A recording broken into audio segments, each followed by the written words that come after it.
नेपालले 13 करोड अनुदान दिनुपर्ने हुँदाहुँदै आयोजनामा सिर्जना हुने बौद्धिक सम्पत्तिमा एमसिसीको असीमित र एकलौटी अधिकार हुने प्रावधान किन राखेको? कुनै पनि सपुतले जन्म दिने आमाको चिरहरण टुलु हेर्न सक्दैन, हेर्न मिल्दैन। सम्झौताका प्रावधानहरू औपचारिक र विधिसम्मत किसिमले संशोधन र परिवर्तन हुनुपर्छ।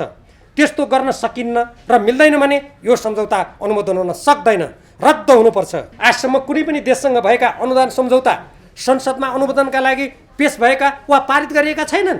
एमसिसीसँगको सम्झौता मात्र त्यस्तो गर्नुपर्ने किन? अमेरिकी राजदूतको एउटा नेपाली टेलिभिजन सङ्घको अन्तर्वार्तामा एमसिसी अन्तर्गतको रकम नेपालमा लगानी हो भन्ने भनाइ सार्वजनिक भएको छ। संविधान र लोकतन्त्रको रक्षाका लागि वर्तमान सरकार गठन भएको हो।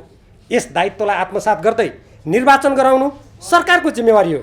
यसबाहेक एमसिसीसँगको सम्झौताको अनुमोदन गर्ने जनादेश र गठबन्धन सरकारको साझा सहमति सरकारलाई प्राप्त छैन। हामी सबै राम्ररी स्मरण गरौँ, नेपाली जनताको मत र समर्थनमा आज यो पदमा पुगेका हौँ। कुनै बाह्य शक्तिको आडमा होइन। प्रधानमन्त्री देउबा र पुष्पकमल दाहाल प्रचण्डले एमसिसीलाई के पत्र पठाउनु भयो? म त्यो प्रस्तावको विरुद्धमा मतदान गर्नेछु र म नेपाली जनतालाई भन्ने छु, पृथ्वीनारायण शाहले एकीकरणदेखि आजसम्म स्वाधीन रहेको हाम्रो देश अब उपनिवेशकरणको बाटोमा धकेलिन थाल्यो। देशभक्त नेपाली जनता हो, यसको विरुद्धमा सशक्त आवाज उठाउनुहोस्। यो सम्झौता हस्ताक्षरको चरणदेखि नै दुई स्वतन्त्र सार्वभौम देशहरूका बीचमा पारस्परिक समानता र हितमा आधारित नभई असमान छ। जुन विषयहरूमा हामी छलफल गर्न गइरहेका छौँ तत्सम्बन्धमा सबभन्दा पहिले म नेपाल सरकार र मिलेनियम च्यालेन्ज कर्पोरेसन अर्थात् एमसिसीसँग भएको सम्झौताका सम्बन्धमा केही महत्त्वपूर्ण धारणाहरू राख्नेछु। हामी सबैले अहिले सुनेका छौँ प्रधानमन्त्री शेरबहादुर देउबाजी र केही नेताहरू एमसिसीसँगको सम्झौतामा भएका हाम्रो राष्ट्रहित विरुद्धका, हाम्रो स्वाधीनता, स्वतन्त्रता, सार्वभौम सत्तामा आँच पुर्याउने प्रावधानहरूलाई परिवर्तन नगरेरै त्यसलाई अनुमोदन गर्न लागि पर्नु भएको छ भन्ने समाचार हामीले सुनेका छौँ। यी कुराहरू निकै गम्भीर छन्। यस्तो गम्भीर विषयमा सम्पूर्ण नेपाली जनताले यथार्थ कुरा थाहा पाउने र आफ्नो राष्ट्रको पक्षमा बोल्न पाउने अधिकार राख्छन् र पत्रकार साथीहरू मार्फत यही सन्देशका साथ सबभन्दा पहिले म यो मिलेनियम च्यालेन्ज कर्पोरेसनसँग जुन सम्झौता भएको थियो र जसलाई अहिले अनुमोदन गर्नको लागि देश अत्यन्त संवेदनशील स्थितिमा भएको, आम निर्वाचन गर्नुपर्ने, स्थानीय तहको निर्वाचन गर्नुपर्ने बेलामा त्यतातर्फ राष्ट्रलाई एकताबद्ध गरेर परिचालन गर्नुभन्दा अझ विदेशी दबाब आयो, यो दबाब आएको हुनाले गर्नै पर्ने भयो भन्ने जस्ता एउटा कुनै पनि देशको देशभक्त नागरिकले भन्न नसुहाउने अभिव्यक्तिहरू समेत सुन्नमा आइरहेको हुनाले मैले यो देशको नागरिक प्रतिनिधि सभाको सदस्यको हैसियतले प्रधानमन्त्री, सभामुख, राष्ट्रिय सभाका अध्यक्ष, दलका नेता तथा सांसदहरूको नाममा यो खुला स्मृति पत्र सम्पूर्ण पत्रकार साथीहरूको माध्यमबाट म प्रस्तुत गर्न चाहन्छु। सम्माननीय प्रधानमन्त्री, सभामुख र राष्ट्रिय सभाका अध्यक्ष तथा माननीय दलका नेता एवं सांसदजीहरू, सिंहदरबार काठमाडौँ। विषय स्मृति पत्र।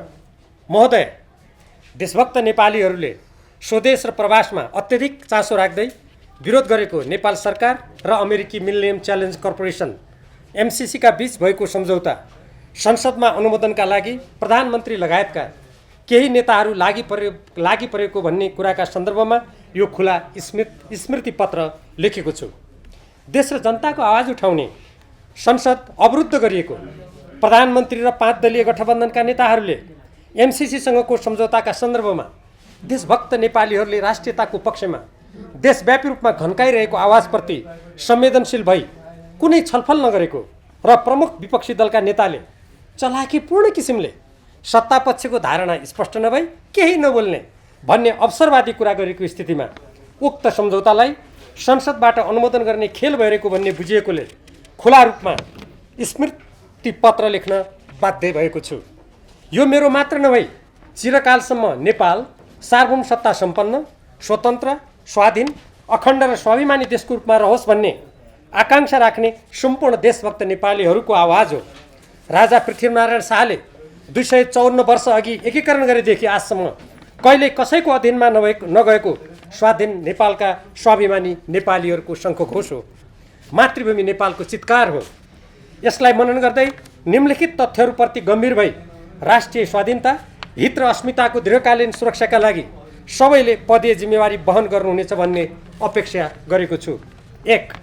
हामी सबैले नेपालको संविधान, मुलुक र जनताप्रति पूर्ण वफादार रही मुलुक र जनताको सोझो चिताई कसैको डर नमानी पदको कामकाज इमान्दारीका साथ गर्ने देश र जनताको नाममा निष्ठापूर्वक प्रतिज्ञा गरेका छौँ।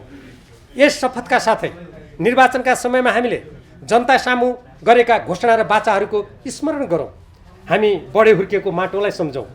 पुर्खाहरूले यो देशको स्वतन्त्रता, स्वाधीनता, अखण्डता र स्वाभिमानका लागि बगाएको रगत र पसिना तथा उठाएको कष्टका गाथाहरू इतिहासका पाना पल्टाएर एकपटक फेरि पढौँ र सोचौँ। अरू देशका सरकार, संसद, दल र नेताहरूले आफ्नो देशको स्वाधीनता र हितको लागि के कसो गर्छन् र गरेका छन् भनेर वरपर छरछिमेकमा हेरौँ। देशभित्रको त कुरै छोडौँ, आफ्नो हितको लागि भनेर समुद्र र देशका सिमाना मित्तै कसरी शक्तिशाली देशहरू जोखिम उठाएर पाइला चाल्ने गर्छन्, ठन्डा दिमागले सोचौँ। विश्वकै शक्तिशाली देशका रूपमा उदाइरहेका निकट छिमेकीहरू, एसिया प्रशान्त क्षेत्रमा शक्ति राष्ट्रहरूबीच भइरहेको तीव्र प्रतिस्पर्धा र सामरिक गठजोडका प्रभावहरू, हाम्रो जस्तो भूपरिवेष्टित अनेक असमान सन्धि सम्झौताको साङ्लोमा परेको, आर्थिक दृष्टिबाट दुर्बल र संवेदनशील भूराजनीतिक स्थिति भएको देशमा कस्ता हुन सक्छन् भन्ने विषयलाई दलीय र व्यक्तिगत स्वार्थभन्दा माथि उठेर वस्तुगत किसिमले विश्लेषण गरौँ। आजको प्रतिस्पर्धी विश्वमा नेपालको स्वाधीनता, अखण्डता र स्वाभिमानलाई अक्षुण्ण राख्न राजनीतिक, आर्थिक, सामाजिक, सांस्कृतिक र सुरक्षाको दृष्टिकोणबाट गर्नुपर्ने कामहरूका बारेमा गहिरिएर सोचौँ। यस्ता विषयमा अन्य स्वतन्त्र र सार्वभौम देशहरू के गरिरहेछन्, विवेकको आँखा खोलेर हेरौँ। 2. नेपालको संविधान हामी धेरैले ठुलो मूल्य चुकाएर प्राप्त गरेका छौँ। संविधानको प्रस्तावनामा नै हामीले समाजवादप्रति प्रतिबद्ध राष्ट्रको उद्घोष गर्दै नेपालको स्वतन्त्रता, सार्वभौम सत्ता, भौगोलिक अखण्डता र स्वाधीनतालाई अक्षुण्ण राख्ने राज्यको दायित्व भएको कुरा स्पष्ट गरेका छौँ। यस सन्दर्भमा हामीले धेरै लामो छलफल पश्चात संविधानमा उल्लेख गरिएको अन्तर्राष्ट्रिय सम्बन्ध समिति यस नीतिलाई फेरि पढौँ, आत्मसात गरौँ। 1.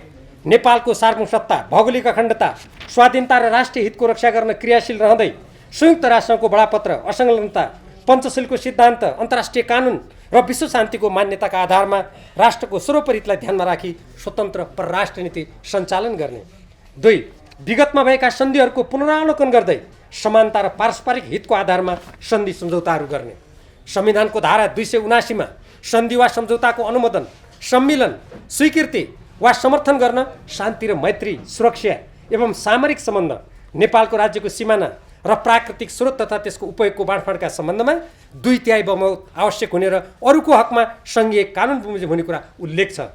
हालसम्म सङ्घीय कानुन नबुझेर नबनाएको हो या बुझेरै अन्यल सिर्जना गर्न खोजिएको भन्ने प्रश्न उठ्दा पछिल्लो कारण नै प्रमुख भएको बुझ्न गाह्रो छैन। यस्तो किन गरिँदैछ?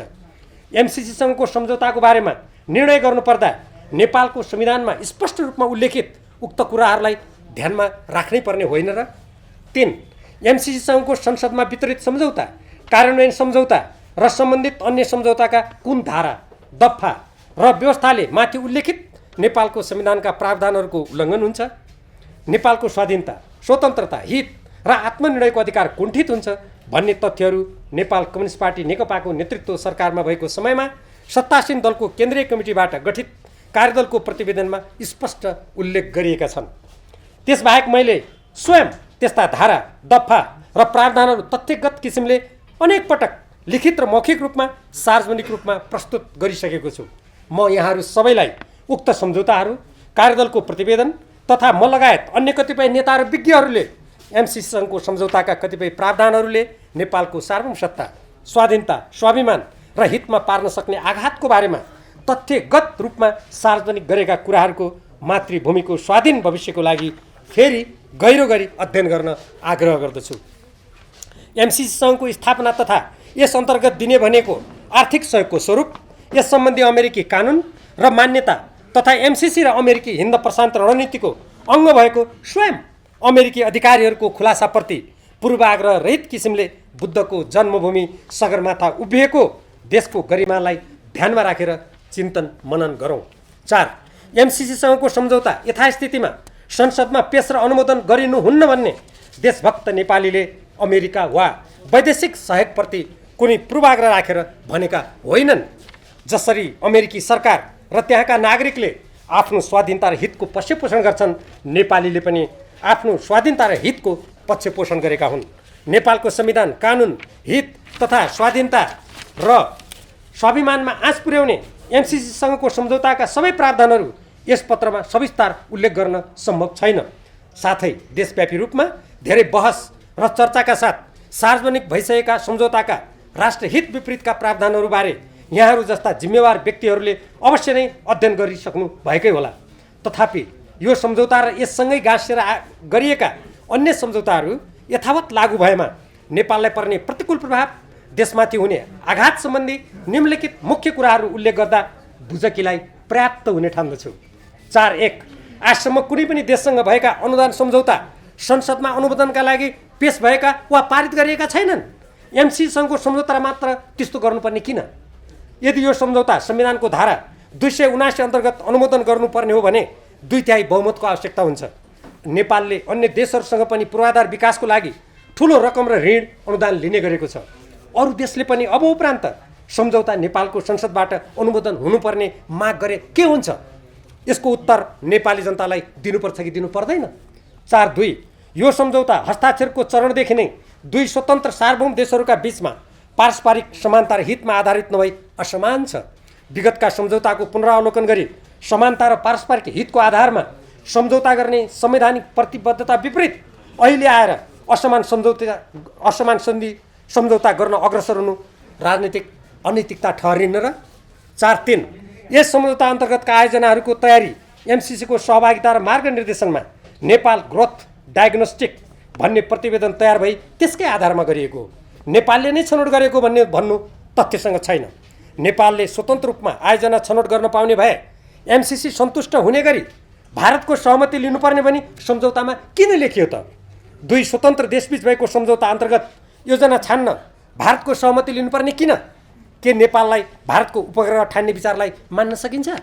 नेपाल संविधान निर्माणको अत्यन्त तरल र संवेदनशील राजनीतिक स्थितिमा भएको बेला अर्थ मन्त्रालयबाट गुपचुप एमसिसीसँगको सम्झौताको काम अगाडि बढाइनु नै गैर जिम्मेवार कार्य थियो किन नभन्ने? 4.4. यो सम्झौता कार्यान्वयनको शर्तमा नेपालले वर्तमान र भविष्यमा बन्ने अमेरिकी कानुन मान्नुपर्छ भन्ने कुरा उल्लेख छ। यसरी एउटा सार्वभौम र स्वतन्त्र देशले कुनै अर्को देशको वर्तमान र भविष्यको कानुन मान्छु भन्ने शर्तसहितको सम्झौता अनुमोदन गर्नु भनेको आफ्नो स्वाधीनता समर्पित गर्छु भनेको ठहरिन र? साथै अमेरिकी सुरक्षा नीति र स्वार्थको प्रतिकूल कुनै काम हुन नहुने कुरा गरिएको छ। के नेपालले कुनै शक्ति राष्ट्रको सुरक्षा नीति मातहतमा जाने गरी यस्तो शर्तमा अरू देशसँग भिक्षा लिने कुरा उचित हुन्छ?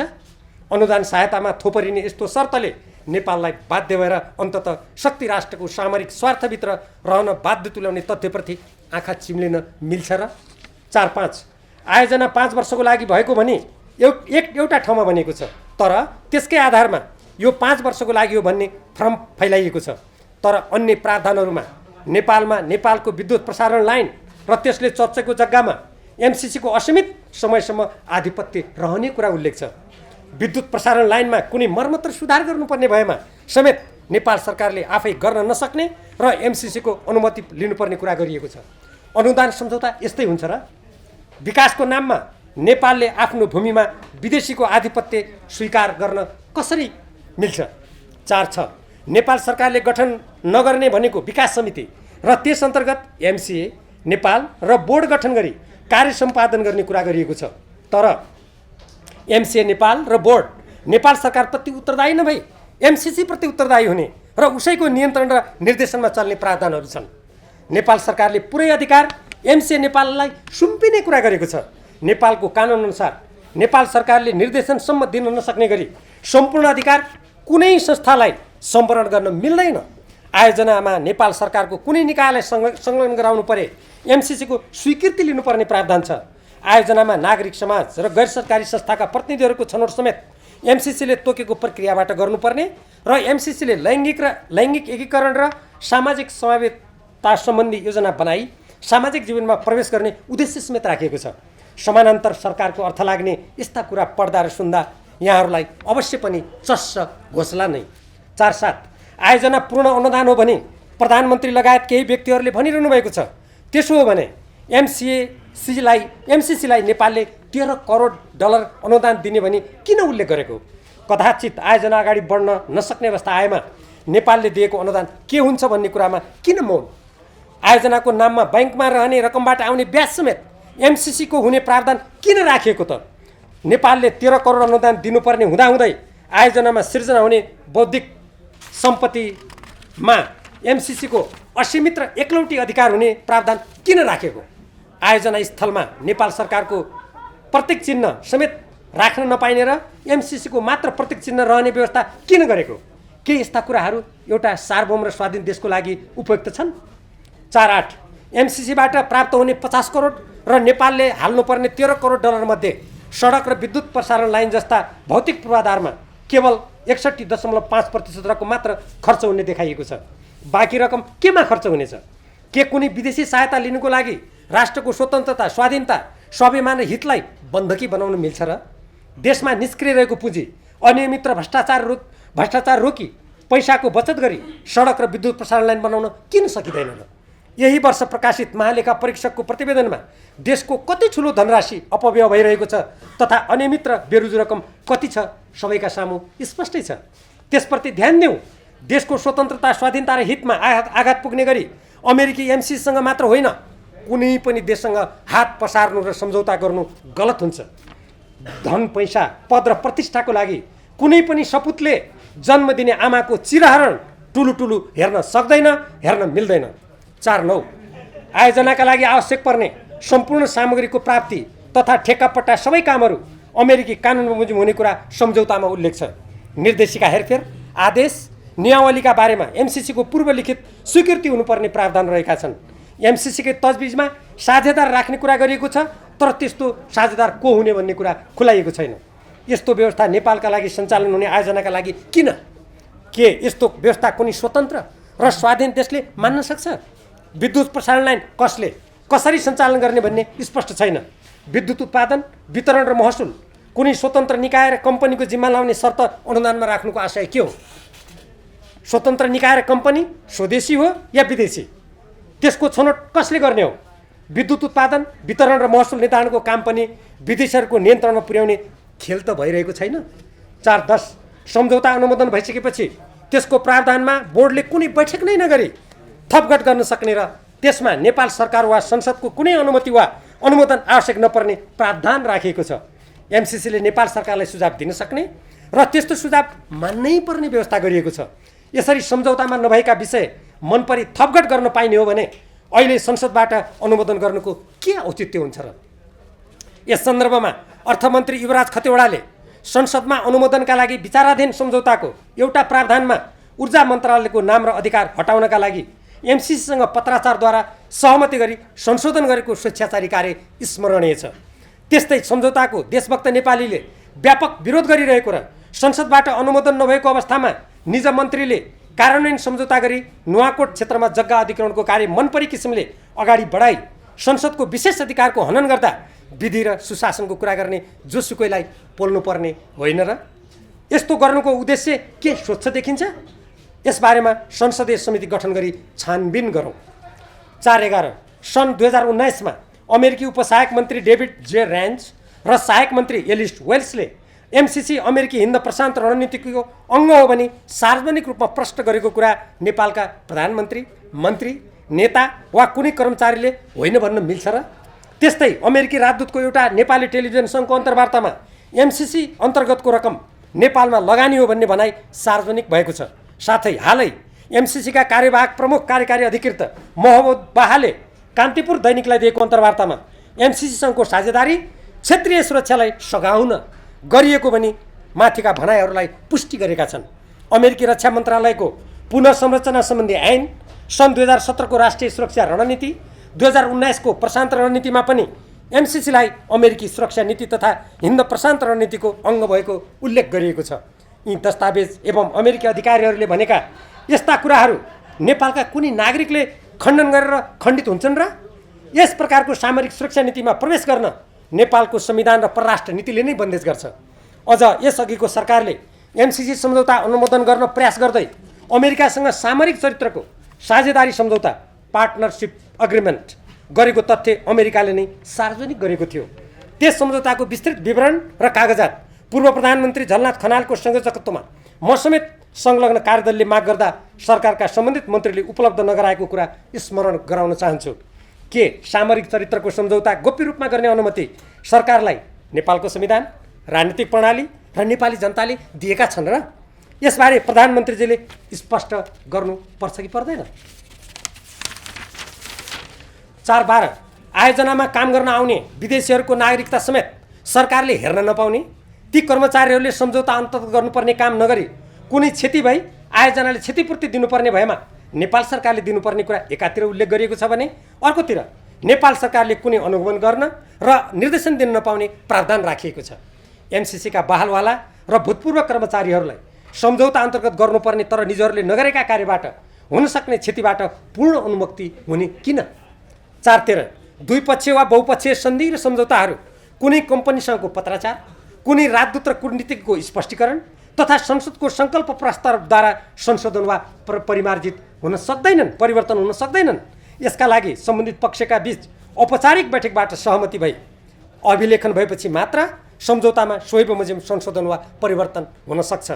यसबारे राष्ट्रिय र अन्तर्राष्ट्रिय कानुन, मान्यता र अभ्यास रहेको जान्दै कहिले मन्त्रालय र एमसिसीका बीच प्रश्नोत्तर गरेर सबै प्रश्न भयो भने हल्ला गर्नु र कहिले संसदबाट सङ्कल्प प्रस्ताव पारित गरेर सम्झौतालाई अनुमोदन गर्ने कुरा गर्नु देश र जनतालाई धोका दिनु बाहेक अरू के हुन सक्छ र?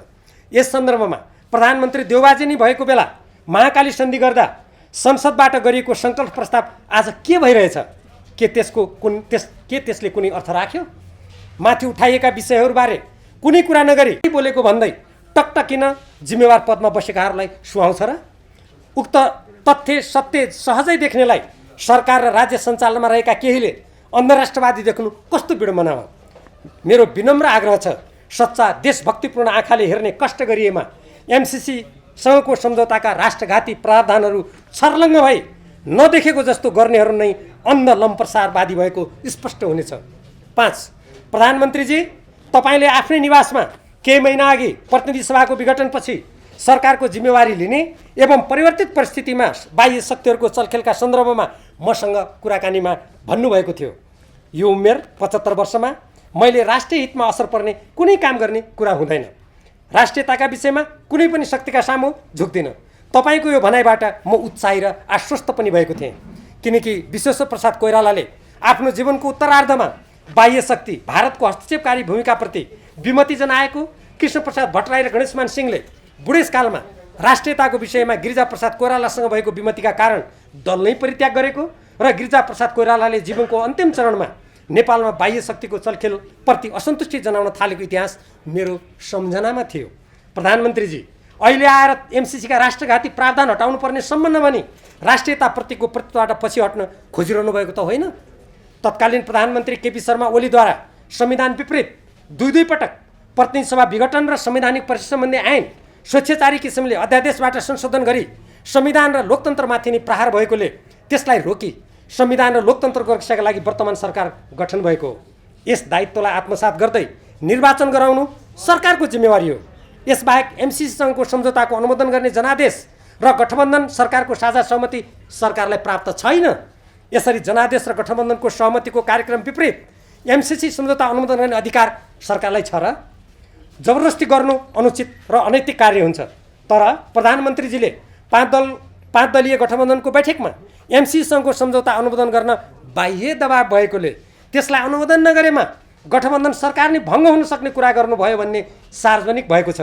यसो हो भने झनै देशभक्त नेपालीले गम्भीर भएर प्रधानमन्त्रीजीलाई प्रश्न सोध्नु पर्ने भयो। तपाईँ विदेशी दबावका सामु लत्रेर त्यही शक्तिको स्वार्थ साधना गर्न एमसिसीसँगको सम्झौता अनुमोदन गर्न तयार हुने, तर देशव्यापी रूपमा नेपाली जनताले राष्ट्रिय स्वाधीनता र हितको पक्षमा उठाएको आवाज सुन्न तयार नहुने कुरा उचित हो र? नेपाली जनताको मतबाट चुनिएर जननी जन्मभूमिश्च स्वर्गादपि गरिएसी अर्थात् जन्म दिने आमा र जन्मभूमि स्वर्गभन्दा पनि ठुली हुन् भन्ने निशाना छाप अङ्कित शपथमा हस्ताक्षर गर्ने, शपथ खाने अनि सत्ता हातमा आएको बेला राष्ट्रिय स्वाधीनतामा आँच आउने गरी विदेशीको स्वार्थ साधना गर्न सरकार नै भङ्ग गरिदिने धम्की दिने कुरा अनैतिक र देशघाती ठहरिँदैन र? अझ यस्तो काम प्रमुख विपक्षीसँगको साँठगाँठबाट गरिन लागि भन्ने समाचार साँचो हो भने योभन्दा लज्जास्पद र गैर जिम्मेवार कार्य अरू के हुन सक्छ र? 6. अन्तिम राणा प्रधानमन्त्री मोहन शमशेरले सत्ता जोगिने आशामा नेपालको हित विपरीत भारतसँग 1950 को सन्धि गरेका थिए भने राजा महेन्द्रले निर्दलीय पञ्चायत व्यवस्थाप्रति समर्थन प्राप्त गर्ने आशामा सन् 1965 मा उक्त सन्धिबारे भारतसँग पत्रको आदान प्रदान गरेका थिए। तर न राणा शासन र पञ्चायत अकण्टक भयो, न त ती व्यक्तिहरू नै यो संसारमा छन्। राणा शासन र राजतन्त्र दुवै समाप्त भए। कुनै बेलाका प्रधानमन्त्री र सत्ता गठबन्धनका नेता पुष्पकमल दाहाल प्रचण्ड, माधव कुमार नेपाल, झलनाथ खनाल र बाबुराम भट्टराई अहिले सो पदमा नरहेको कुरा अवगतै छ। हामीहरू पनि आज जुन पदमा छौँ त्यसमा सदाका लागि नरहने शाश्वत सत्य होइन र? यसलाई नबुझे चाहिँ गरी राष्ट्रको दीर्घकालीन स्वतन्त्रता र हितमा आँच पुग्ने सम्झौतालाई तत्कालको सत्ता स्वार्थका लागि अनुमोदन गर्न तम्सिनु उचित हुन्छ र? सन् 1950 मा राणा प्रधानमन्त्रीले निहित सत्ता स्वार्थका लागि थोपरेको भारतसँगको सन्धि आज हाम्रो लागि गलपासो जस्तै भएको छ। महाकाली सन्धिले प्रधानमन्त्रीजी र सन्धि गराउन सुडिनीको भूमिका खेल्ने नेताहरूलाई आज गिजाइरहेको छ। यस्तो तितो यथार्थ जान्दा जान्दै एमसीसँगको सम्झौताका राष्ट्रघाती प्रावधानहरूप्रति आँखा चिम्लेर त्यसलाई अनुमोदन गर्नै पर्ने बाध्यता के आइलाग्यो? शक्ति राष्ट्रको समर्थन नभई फेरि पदमा पुगिँदैन कि भन्ने लोभ वा बाह्य दबावको त्रास हो भने यस्तो चिन्तन र व्यवहार भएका व्यक्तिले स्वतन्त्र र स्वाधीन देशको कुशल नेतृत्व गर्न सक्छु भन्न सुहाउँछ र? हामी सबै राम्ररी स्मरण गरौँ, नेपाली जनताको मत र समर्थनमा आज यो पदमा पुगेका हौँ। कुनै बाह्य शक्तिको आडमा होइन, देश र जनताको हित र प्रतिष्ठाका लागि दायित्व निर्वाह गर्नु हाम्रो पहिलो कर्तव्य हो। यदि कसैले बाह्य शक्तिको आड र धन निर्वाचनमा उपयोग गरेको भए त्यो देश विरुद्धको अपराध र कुकर्म हो।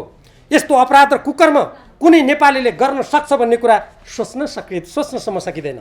7. प्रधानमन्त्री पदका लागि सङ्घर्ष गर्ने, अरूभन्दा आफूलाई अब्बल देखाउन बल गर्ने, तर राष्ट्रिय हित र स्वाधीनतामा आँच पुर्याउने एमसीसँगको सम्झौता अनुमोदनका बारेमा प्रधानमन्त्री र प्रमुख विपक्षी दलका नेताबीच चोचोमोचो मिलेको भन्ने समाचार आइरहँदा कुनै पनि इमान्दार राजनीतिक कर्मीलाई उदेक लाग्नु स्वाभाविक होइन र? यस्तो कुरामा चोचोमोचो नगरी अरू राजनीतिक मतभेद भए पनि देशको स्वतन्त्रता, स्वाधीनता, स्वाभिमान र हितको पक्षमा सत्ता पक्ष र प्रमुख विपक्षीका बीचमा साझा धारणा हुनुपर्ने होइन र? तर उक्त प्रकारको उल्टो बाटोमा अग्रसर हुने बाध्यता कसले कुन अभिष्टका लागि खडा गरिरहेको छ? एकातर्फ सरकारहरू अस्थिर हुने, न्यायपालिका अनोलग्रस्त बन्ने, व्यवस्थापिका चल्नै नसकी कुनै निकास दिन नसक्ने, राजनीति, अर्थतन्त्र र राष्ट्रिय सुरक्षा कमजोर हुने र अर्कोतर्फ यही बेला राष्ट्रघाती प्रावधान भएको एमसीसँगको सम्झौता अनुमोदन गर्न सरकार तथा कतिपय नेताहरू अग्रसर हुने स्थिति कतै नेपाललाई असफल राष्ट्रको गर्तमा धकेल्ने दुष्चक्रको परिणाम त होइन भन्ने आशंका उत्पन्न हुँदैन र? जनताको व्यापक सरोकार भएको संवेदनशील र संसदमा विचाराधीन विषयमा प्रधानमन्त्री देउबा र पुष्पकमल दाहाल प्रचण्डले एमसीसीलाई के पत्र पठाउनु भयो? यस्तो संसदमा विचाराधीन विषयमा प्रधानमन्त्री वा कुनै नेताले व्यक्तिगत राय दिएर विदेशीलाई पत्र लेख्न मिल्छ? यो पत्र अविलम्ब सार्वजनिक गरियोस्। महोदयहरू, नेपाली जनताले स्वतन्त्रता र अधिकारको लागि धेरै रगत पसिना बगाएका छन्। तपाईँ हामीले पनि धेरै दुःख र कष्ट भोगेका छौँ। यस्तो भोगाइपूर्ण राजनीति हामी सबैले सार्वभौम सत्ता, स्वतन्त्रता र स्वाधीनता सुदृढ भएको स्वाभिमानी र सुदृढ नेपालका अधिकार सम्पन्न नागरिक भएर रहन तथा भावी पुस्ताका लागि सोही अनुसारको स्थिति निर्माण गर्न अनुसरण गरेका हौँ।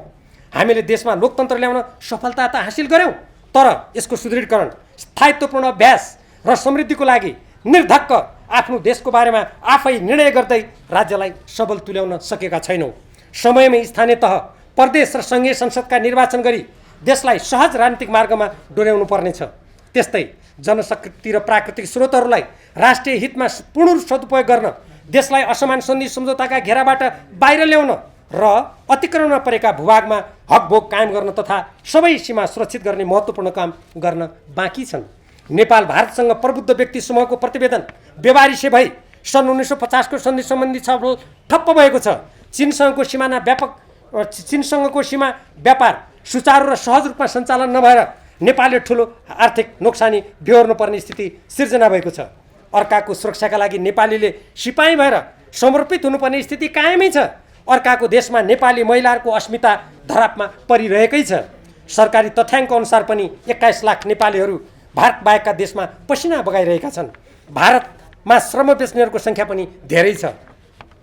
यस्तो स्थितिमा परिवर्तन गर्दै नेपालको संविधानले उद्घोष गरेको समाजवाद उन्मुख समाजको स्थापनाका लागि सिङ्गो राष्ट्रलाई एकताबद्ध तुल्याई दत्तचित्त भई लाग्नुपर्ने समयमा बाह्य शक्तिको दबाव र प्रलोभनमा राष्ट्रकै स्वतन्त्रता, स्वाधीनता, हित र स्वाभिमानमा आँच पुर्याउने एमसीसँगको सम्झौता यथावत अनुमोदन गर्ने कार्यमा संलग्न हुनु अत्यन्त दुःखद कुरा हो।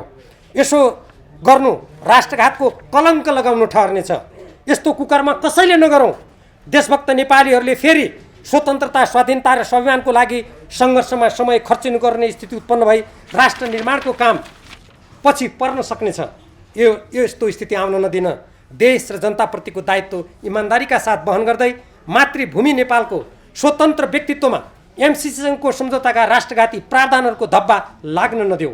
सबै एक भएर मित्र राष्ट्र अमेरिकालाई भनौँ, हाम्रो संविधान राष्ट्रिय स्वाधीनता र हितसँग बाजिने सम्झौताका प्रावधानहरू औपचारिक र विधिसम्मत किसिमले संशोधन र परिवर्तन हुनुपर्छ। त्यस्तो गर्न सकिन्न र मिल्दैन भने यो सम्झौता अनुमोदन हुन सक्दैन, रद्द हुनुपर्छ। हामी अमेरिका लगायत सबै मित्र राष्ट्रहरूसँग नेपालको संविधान र स्वतन्त्र परराष्ट्र नीति अनुरूप सम्बन्ध कायम गर्न र सहयोग आदान प्रदान गर्न चाहन्छौँ। सार्वभौमिक समानताको आधारमा अन्तर्राष्ट्रिय सम्बन्ध र सहयोग कायम गर्न चाहन्छौँ। जय मातृभूमि नेपाल।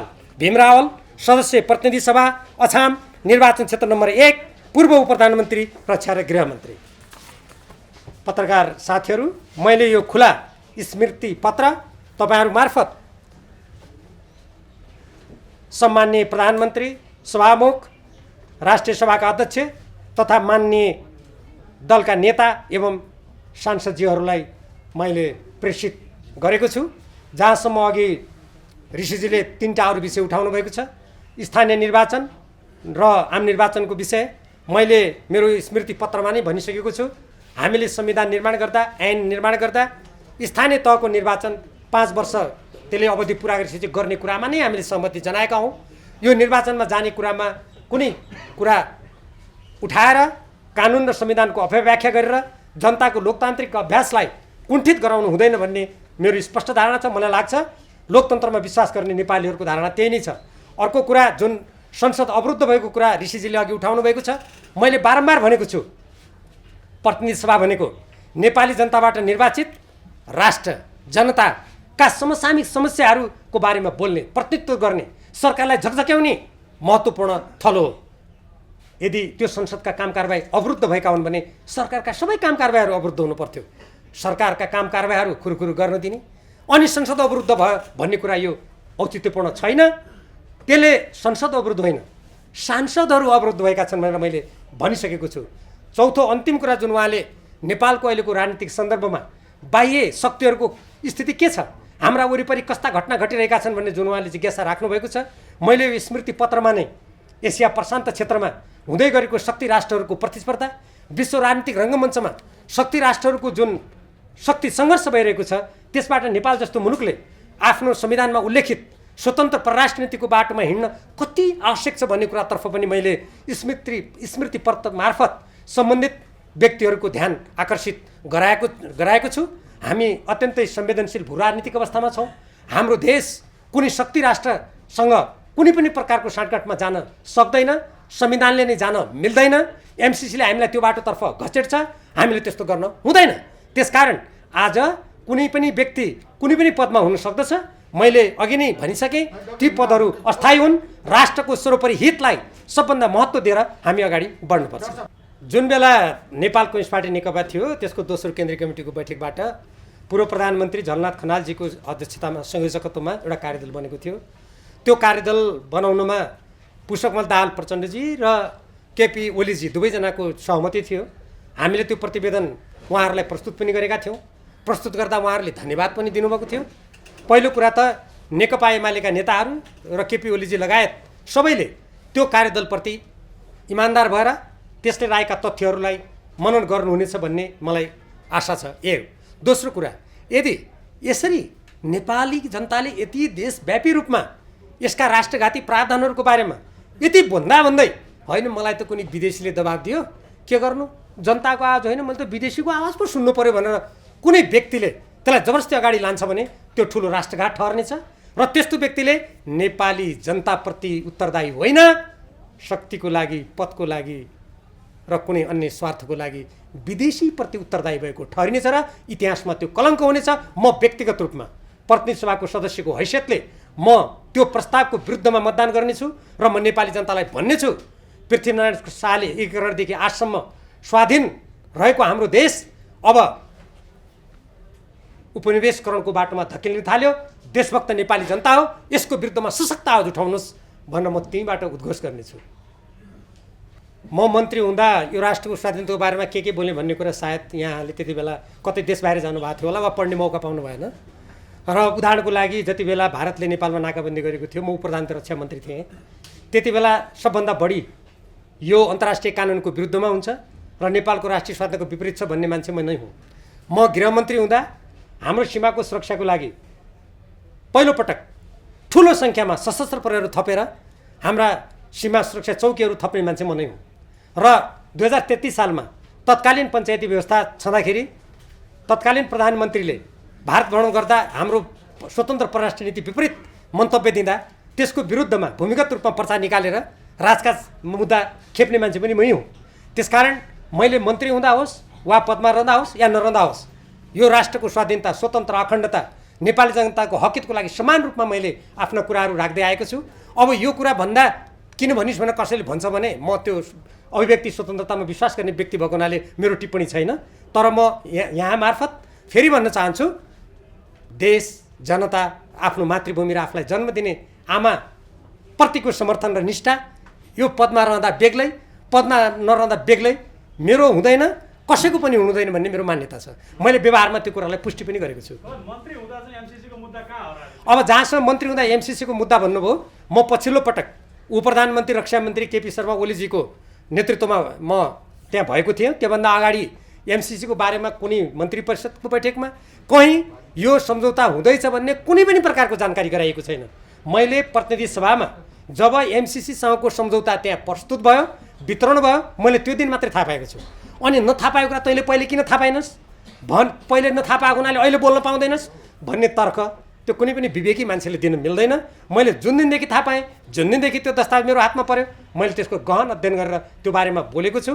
त्योभन्दा अगाडि म यहीँबाट तपाईँलाई दोहोऱ्याएर भन्छु, जति बेला नेपाल संविधान निर्माणको अत्यन्त संवेदनशील अवस्थामा थियो, शान्ति प्रक्रियाको अवस्थामा थियो, त्यति बेला डाक्टर बाबुराम भट्टराईले अर्थ मन्त्रालयबाट गुपचुप नेपाली जनता हामी संविधान निर्माणमा व्यस्त थियौँ, म पनि संविधान सभाको सदस्यको हैसियतले शान्ति प्रक्रिया र संविधान निर्माणमा व्यस्त थियौँ, हामीलाई कुनै जानकारी नगराई गोप्य रूपमा उहाँले त्यो सुरु गर्नुभएको हो। त्यही भएर उहाँ आज ठुल्ठुलो स्वरले चिच्याएर यो जसरी पनि पारित हुनुपर्छ भनिरहनु भएको छ। हुनसक्छ त्यही बेला उहाँले कुनै साँडगाँड गर्नुभएको होस्। त्यसकारण कसैले गोप्य राखेका कुरा तैँले किन थाहा पाइनस्, अहिले थाहा पाएको हुनाले अहिले बोल्न मिल्छ भनेर त्यस्तो त कुनै पनि विवेकी व्यक्तिले प्रश्न गर्न मिल्दैन। यो जब सम्झौता प्रतिनिधि सभामा प्रस्तुत भयो अनुमोदनको लागि त्यो दिन मात्रै जानकारी गराइएको छ। मैले अघि नै यो वाचन गर्दा तल आफ्नो नाम त भन्नुपर्ने आवश्यकता थिएन। नाम किन भन्यो भने त्यहाँ मेरो पद पनि मैले खुलाएको छु।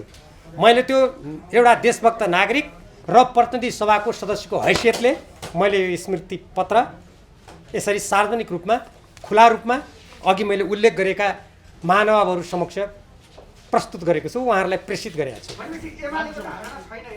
यो कुनै नेकपा एमाले यो नेकपा एमाले कुनै बैठक गरेर बनाएको धारणा होइन, यो मेरो धारणा हो। ल धन्यवाद।